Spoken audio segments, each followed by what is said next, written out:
Love कुश चरित्र। शत्रुघ्न आदि का घोड़े सहित आरण्यक मुनि के आश्रम पर जाना। मुनि की आत्मकथा में रामायण का वर्णन और अयोध्या में जाकर उनका श्री रघुनाथ जी के स्वरूप में मिल जाना। शेष जी कहते हैं, राक्षसों द्वारा अपहरण किए हुए घोड़े को पाकर पुष्कल सहित राजा शत्रुघ्न को बड़ा हर्ष हुआ।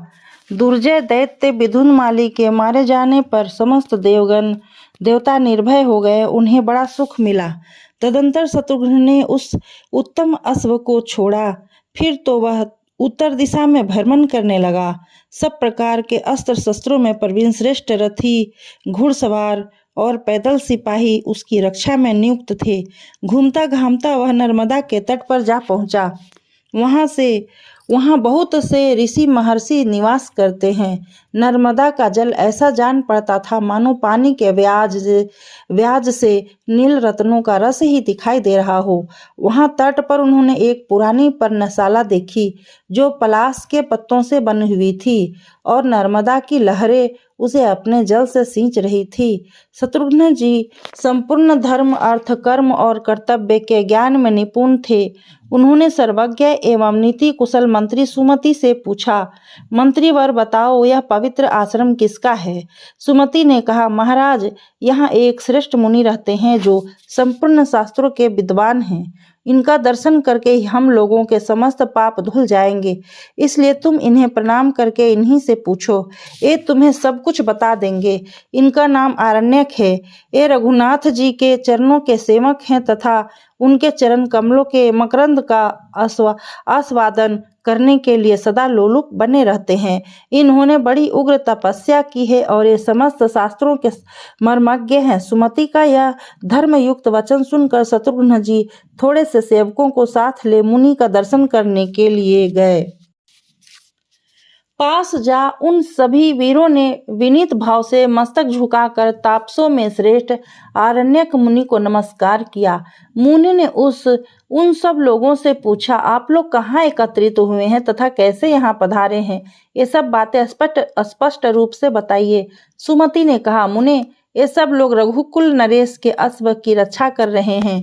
वे इस समय सब सामग्रियों से युक्त अश्वमेघ यज्ञ का अनुष्ठान करने वाले हैं। आरण्यक बोले, सब सामग्रियों के एकत्रित करके भांति भांति से के सुंदर यज्ञों का अनुष्ठान करने से क्या लाभ?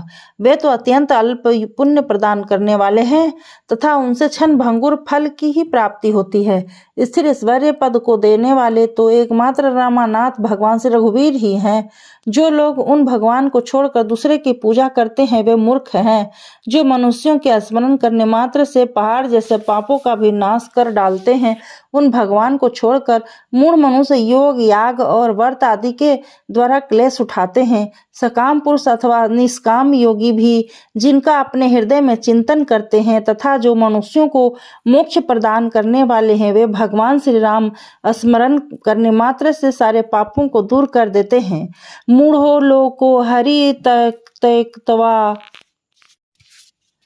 तेक्तवा करो तेन्ये समचरणम रघुवीरम रमानाथम स्थिरेश्वरे परदपम यो नरे स्मृत मात्रो सो हरते पाप पर्वतम तम मुक्तवा क्लिश्यते मूढ़ो योग यागवर्तादिभि सकामयोगी भी वार्पी चिंत्यते काम वर्जिते अपवर्ग प्रदम निरपाम स्मृत मात्र खिलाग हम।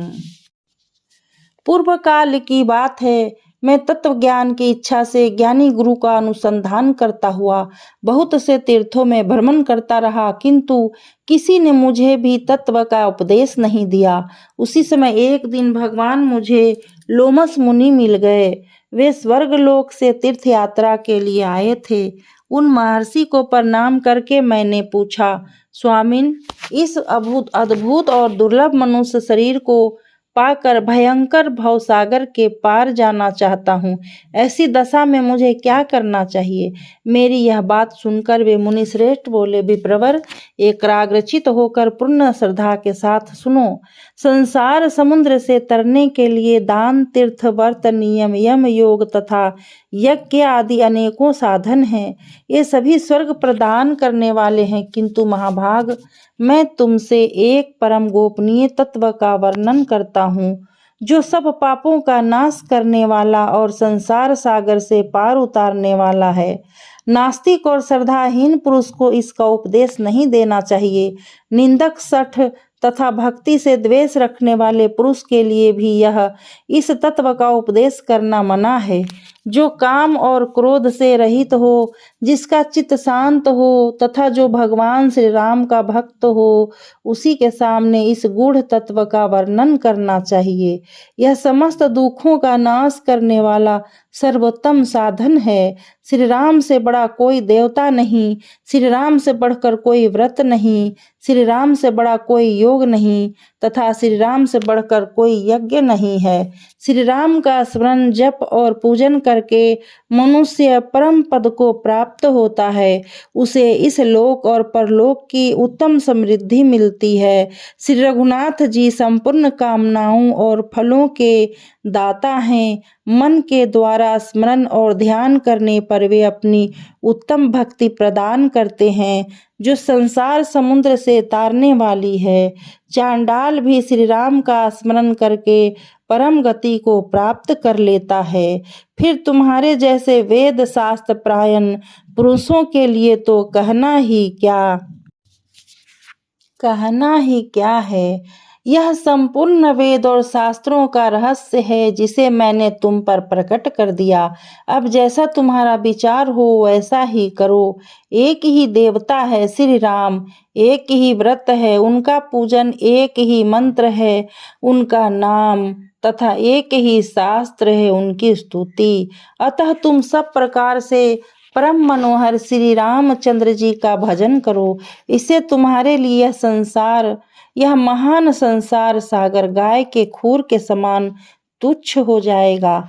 महर्षि लोमस का वचन सुनकर मैंने पुनः प्रश्न किया, मुनिवर, मनुष्यों को भगवान श्री राम का ध्यान और पूजन कैसे करना चाहिए? यह सुनकर उन्होंने स्वयं श्री राम का ध्यान करते हुए मुझे सब बातें बताई। साधकों, इस प्रकार ध्यान करना चाहिए। रमणीय अयोध्या नगरी परम चित्र विचित्र मंडपों से शोभा पा रही है। उसके भीतर एक कल्प वृक्ष है, जिसके मूल भाग में परम मनोहर सिंहासन विराजमान है। वह सिंहासन बहुमूल्य मरतक मणि, सुवर्ण तथा नीलमणि आदि से सुशोभित है और अपनी कांति से गहन अंधकार का नाश कर रहा है। वह सब प्रकार की मनोभिलषित समृद्धियों को देने वाला है। उसके ऊपर भक्तों का मन मोहने वाले श्री रघुनाथ जी बैठे हुए हैं। उनका दिव्य विग्रह पूर्वादल के समान श्याम है, जो देवराज इंद्र के द्वारा पूजित होता है। भगवान का सुंदर मुख अपनी शोभा से राका के पूर्ण चंद्र की कमनीय कांति को भी तिरस्कृत कर रहा है। उनका तेजस्वी ललाट अष्टमी के अर्धचंद्र की सुषमा धारण करता है। मस्तक पर काले काले घुंघराले केश शोभा पा रहे हैं। मुकुट की मणियों से उनका मुखमंडल अद्भासित हो रहा है। कानों में पहने हुए मकराकार कुंडल अपने सौंदर्य से भगवान की शोभा बढ़ा रहे हैं। मूंगे के समान सुंदर कांति धारण करने वाले लाल लाल ओठ बड़े मनोहर जान पड़ते हैं। चंद्रमा की किरणों से होड़ लगाने वाली दंत पंक्तियों तथा जपा पुष्प के समान रंग वाली जिह्वा के कारण उनके श्रीमुख का सौंदर्य और भी बढ़ गया है। शंख के आकार वाला कमनीय कंठ, जिसमें ऋक आदि चारों वेद तथा संपूर्ण शास्त्र निवास करते हैं, उनके श्री विग्रह को सुशोभित कर रहा है। श्री रघुनाथ जी सिंह के समान ऊंचे और मांसल कंधे वाले हैं। वे केयूर एवं कणों से विभूषित विशाल भुजाएं धारण किए हुए हैं। उनकी दोनों बाहें अंगूठी में जड़े हुए हीरे की शोभा से देदीप्यमान हो और घुटनों तक लंबी है। विस्तृत वत्स हस्त लक्ष्मी के निवास से शोभा पा रहा है। श्रीवत्स आदि चिन्हों से अंकित होने के कारण भगवान अत्यंत मनोहर जान पड़ते हैं। महान उदर, गहरी नाभि तथा सुंदर कटिभाग उनकी शोभा बढ़ाते हैं। रत्नों की बनी हुई करधनी के कारण श्रीअंगों की सुषमा बहुत बढ़ गई है। निर्मल उरु और सुंदर घुटने भी सौंदर्य वृद्धि में सहायक हो रहे हैं। भगवान के चरण जिनका योगी लोग ध्यान करते हैं बड़े कोमल हैं। उनके तलवे में वज्र, अंकुश और यव आदि की उत्तम रेखाएं हैं। उन युगल चरणों से श्री रघुनाथ जी के विग्रह की बड़ी शोभा हो रही है। इस प्रकार ध्यान और स्मरण करके तुम संसार सागर से तर जाओगे।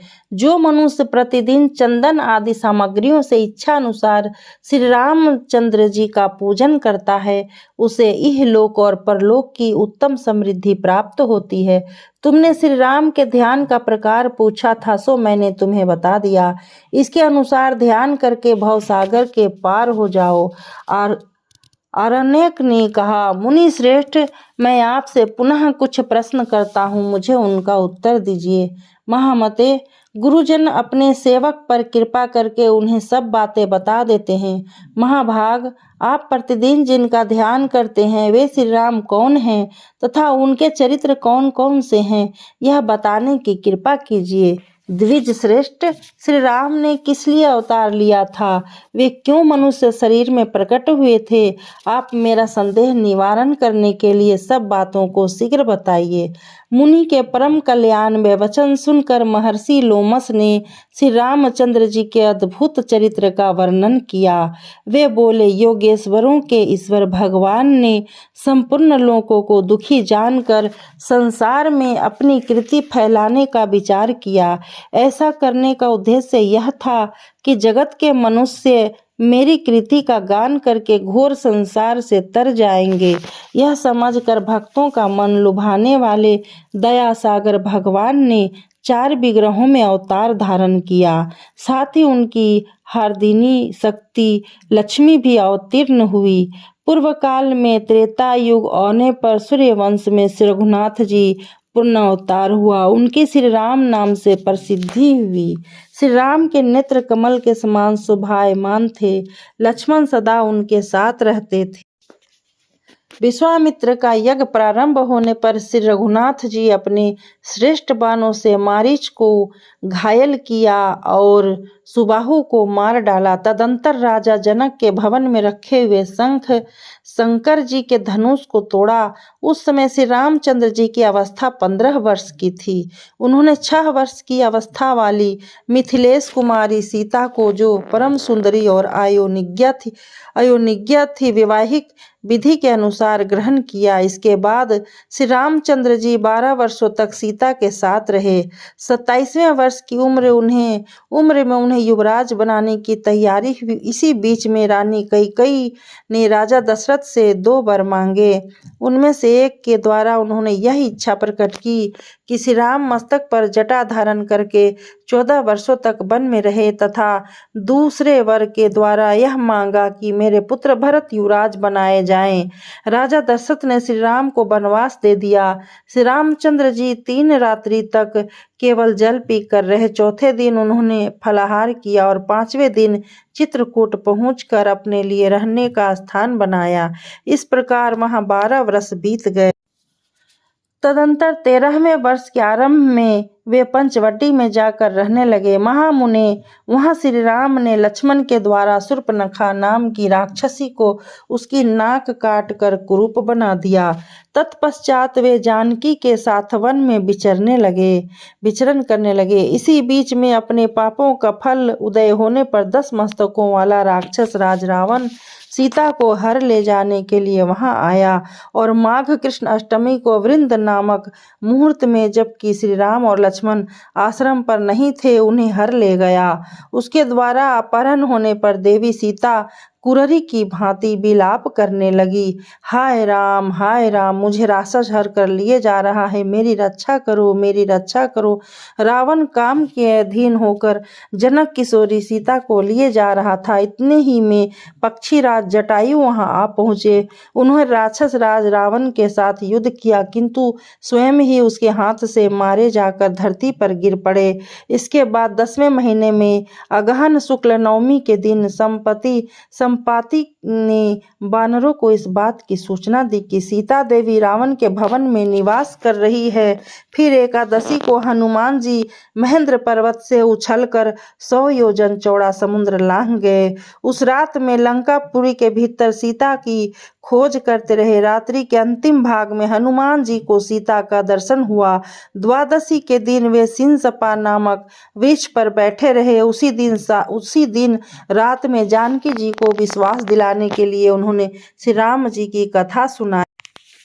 फिर त्रयोदशी को अक्ष आदि के साथ उनका युद्ध हुआ। चतुर्दशी के दिन इंद्रजीत ने आकर ब्रह्मास्त्र से उन्हें बांध लिया। इसके बाद उनकी पूंछ में आग लगा दी गई और उसी आग के द्वारा उन्होंने लंकापुरी को जला डाला।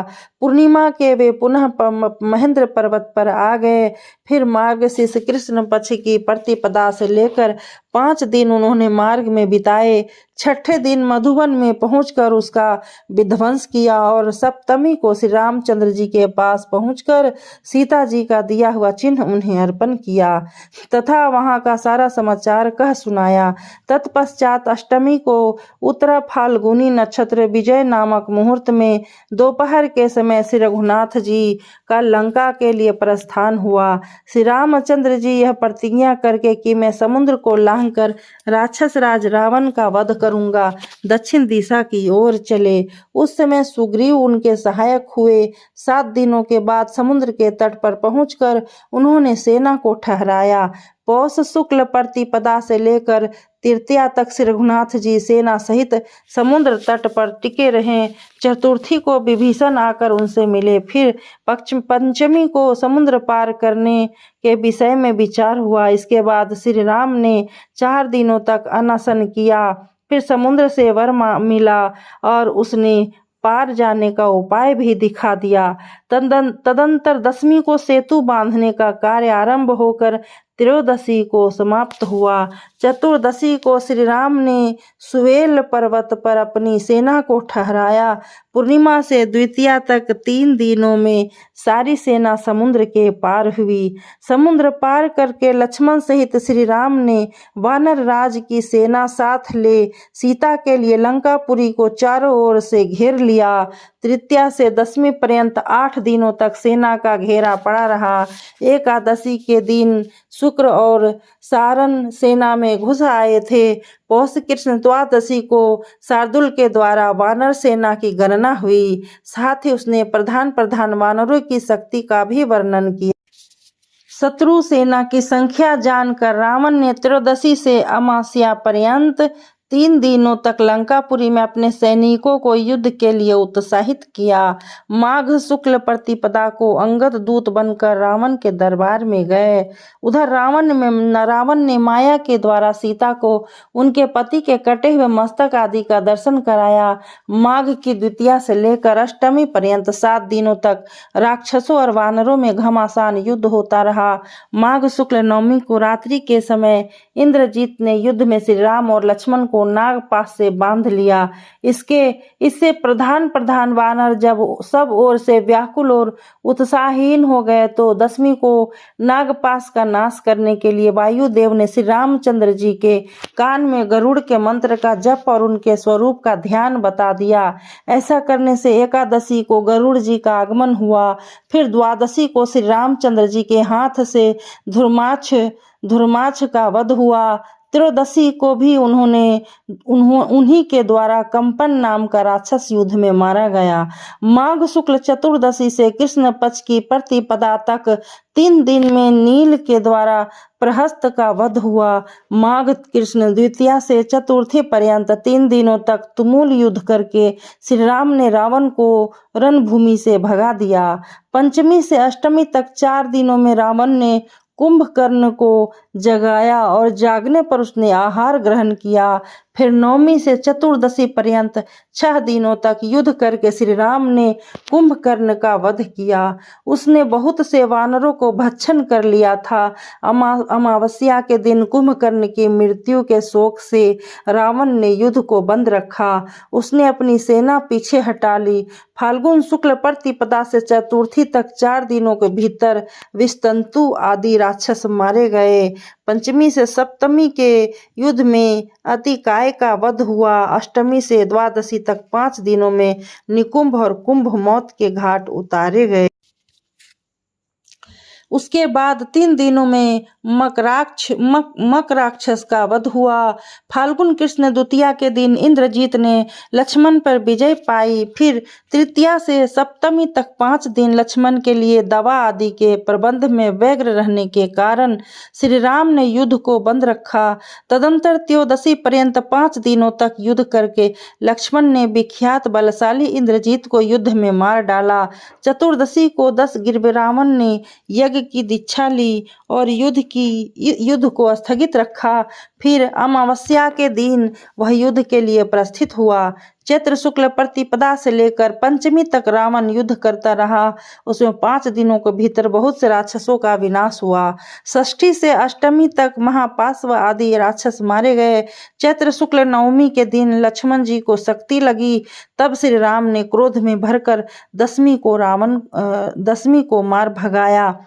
फिर अंजना नंदन हनुमान जी लक्ष्मण की चिकित्सा के लिए द्रोण पर्वत उठा लाए। दशमी के दिन श्री रामचंद्र जी ने भयंकर युद्ध किया जिसमें असंख्य राक्षसों का संहार हुआ। एकादशी के दिन इंद्र के भेजे हुए मातली नामक सारथी श्री रामचंद्र जी के लिए रथ लेकर आए और उसे युद्ध क्षेत्र में भक्ति पूर्वक उन्होंने श्री रामचंद्र जी को अर्पण किया।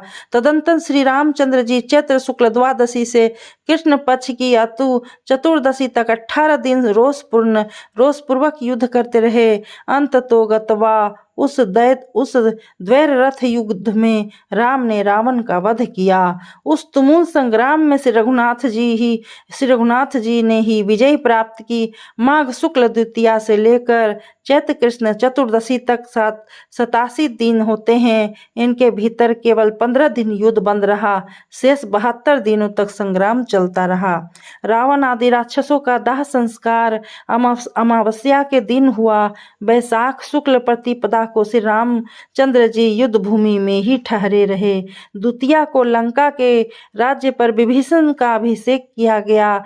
तृतीया को सीता जी की अग्नि परीक्षा हुई और देवताओं से वर मिला। इस प्रकार लक्ष्मण के बड़े भाई श्री राम ने लंकापति रावण को थोड़े ही दिनों में मारकर परम पवित्र जनक किशोरी सीता को ग्रहण किया, जिन्हें राक्षस बहुत कष्ट पहुंचाया था।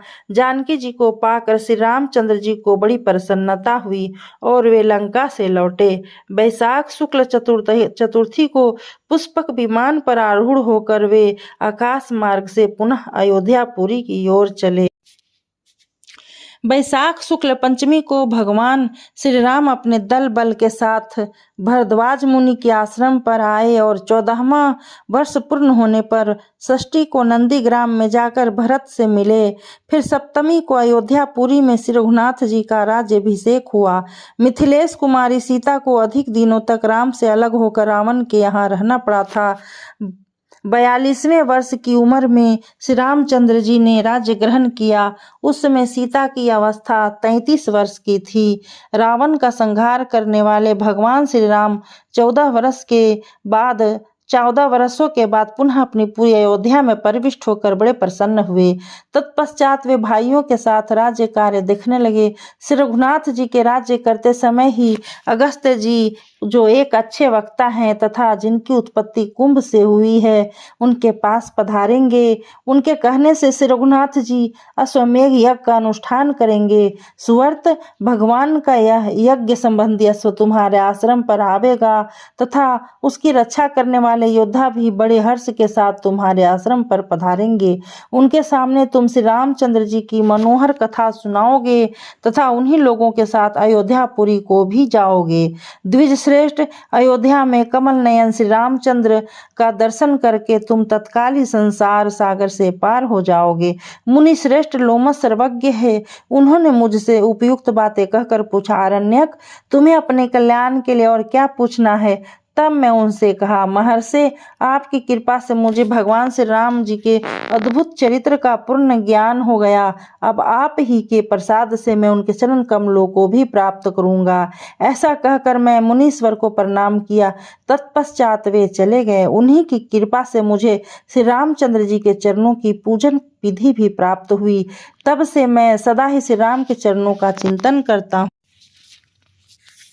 तथा आलस्य छोड़कर बारंबार उन्हीं के चरित्र का गान करता रहता हूँ। उनके गुणों का गान मेरे चित्त को लुभाए रहता है। मैं उसके द्वारा दूसरे लोगों को भी पवित्र किया करता हूँ तथा मुनि के वचनों का बारंबार स्मरण करके भगवत दर्शन की उत्कंठा से पुलकित हो उठता हूँ। इस पृथ्वी पर मैं धन्य हूँ, कृत्य हूँ और परम सौभाग्यशाली हूँ, क्योंकि मेरे हृदय में श्री रामचंद्र जी के चरण कमलों को देखने की जो अभिलाषा है वह निश्चय ही पूर्ण होगी। अतः सब प्रकार से परम मनोहर श्री रामचंद्र जी का ही भजन करना चाहिए।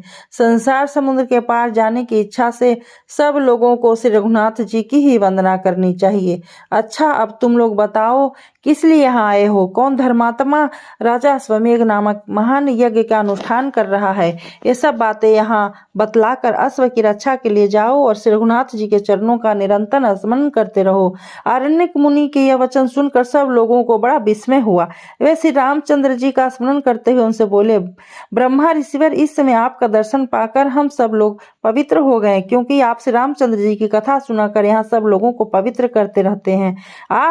आपने हम लोगों से जो कुछ पूछा है वह सब हम बता रहे हैं।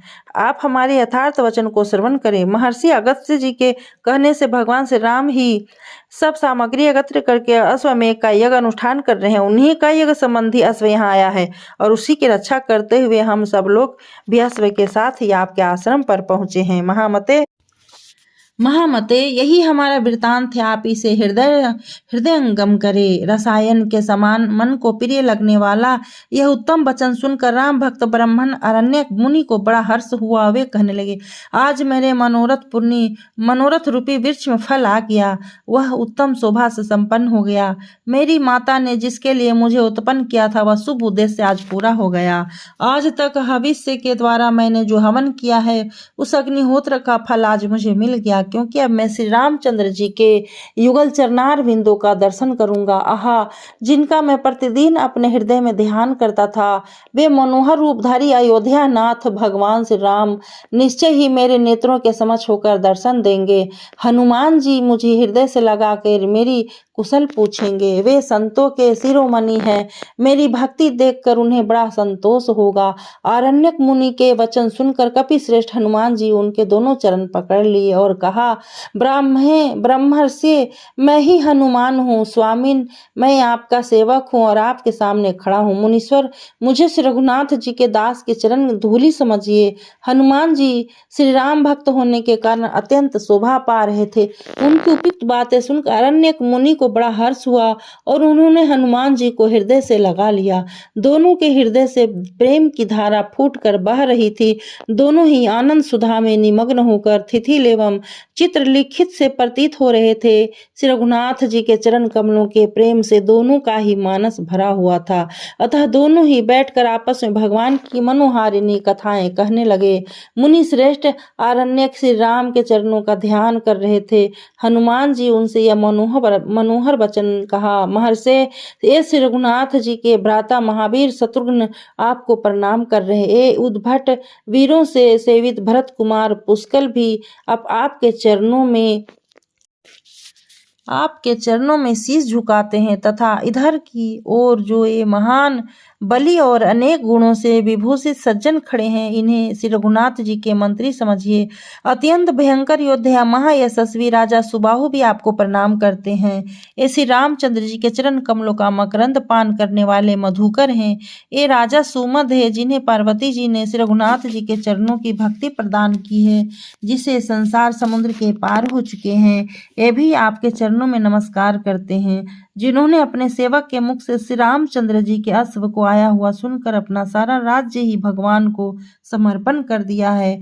वे राजा सत्यवान भी पृथ्वी पर माथा टेक कर आपके चरणों में प्रणाम करते हैं।